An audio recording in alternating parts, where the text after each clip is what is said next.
गजब के गाल के गोराई बा, चाकर कमर के चौड़ाई बा,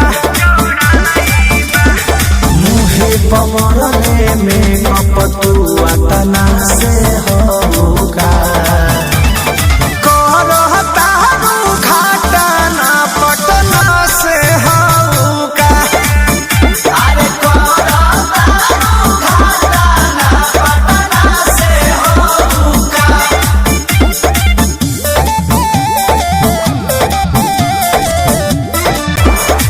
जाके बवाल करतारू हो सवाल करतारू किए हो गोरी छपरा में बम्बी हिलैले बड़ुआरा हो आके तू दोबारा कि छोटे छोटे कपड़ा में कमॉन बेबी